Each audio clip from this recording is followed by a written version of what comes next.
Bonjour, vous êtes donc carrément bien sur TFX. On est ravis de vous retrouver tous les jours avec l'ami Bruno qui aujourd'hui n'est pas là. Et aujourd'hui, c'est un jour particulier puisque j'ai l'honneur de recevoir Muriel Bruno. Muriel Bruno est la patronne de Ma Maison à Paris et ensemble, nous allons dessiner les contours d'une vente de maison à Paris. Salut Muriel, comment ça va? Ça va bien, merci. Merci Olivier de me recevoir. Je suis ravi de te recevoir parce que c'est vrai qu'on parle beaucoup dans cette émission de vente de biens immobiliers, souvent d'appartements, mais il existe aussi niché dans Paris des maisons. Alors toi, c'est ta spécialité et dans l'émission, tu interviendras dans ce cadre-là que des maisons.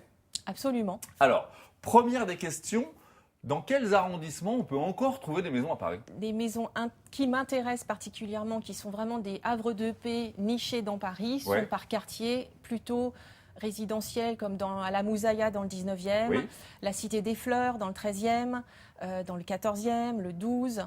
La Villa Léandre dans le 18, hyper connue, c'est super sympa, ultra recherchée.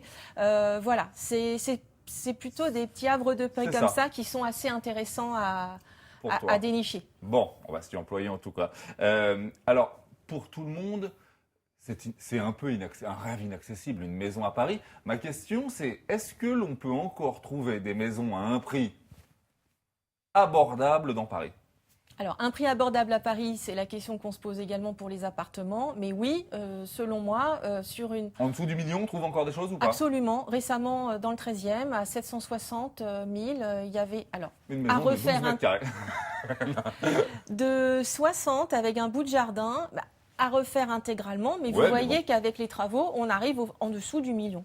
Bah oui, bien sûr. Alors, une maison, c'est quand même une commercialisation, j'ai envie de dire, presque technique. Est-ce qu'on vend une maison comme on vend un appartement? Alors, on vend une maison comme on vend un appartement, mais c'est effectivement encore plus technique. C'est ça. Et c'est soumis à peut-être encore plus de réglementation qu'un appartement peut l'être. C'est ça. Les diagnostics techniques sont plus poussés. On sera encore plus attentif aux termites, à l'amiante, etc. Mais également à l'assainissement, ce qui sur certaines villes est impératif désormais depuis la loi Allure. Bien sûr. Et on sera attentif si on est soumis au régime de la copropriété. Ah, ça c'est très important. Ah oui. Il y a deux cas de figure possibles finalement, la copro ou pas. Ou pas.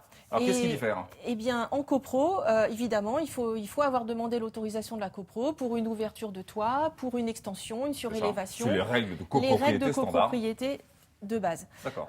Pour une maison individuelle, on n'est pas soumis à la copro, mais on doit quand même valider auprès de l'urbanisme, le cas échéant des bâtiments de France, l'autorisation d'avoir d'une extension, même d'un décaissement. Oui, bien sûr. Ça marche dans les deux sens. D'une ouverture de toit, il faut respecter l'aspect extérieur, pour le coup, ne pas de l'immeuble, mais des façades de la rue, etc., etc. C'est des choses qui... Comme les contraintes ont évolué dans le temps, quand on achète une maison qui est chez le même vendeur depuis une trentaine d'années, on peut s'attendre à quelques petits ajustements. Alors nous, on est très attachés, tu le sais, à deux valeurs chez nous. Les professionnels de l'immobilier, sans qui pour nous, il n'y a pas de vente garantie de l'immobilier, et également quelque chose qui nous est cher, l'exclusivité, dans le cadre d'une vente de maison à Paris, qui plus est. Pour toi, pourquoi c'est encore plus important d'être sous mandat exclusif? Alors déjà parce que la maison est un bien ultra recherché, ultra confidentiel. Elles sont tellement rares que l'exclusivité va me permettre de la vendre au juste prix et en tenant compte de toutes ces spécificités, de ces caractéristiques. D'accord. Alors aujourd'hui, on est le 15 avril. J'ai fait mes petites notes ce matin avant de te recevoir. Il y a, à l'heure où on se parle, 200 maisons à vendre sur Paris contre quelques 9000 appartements. On est bel et bien sur un marché de niche. Est-ce que tu as conscience de t'attaquer à un marché ultra niché?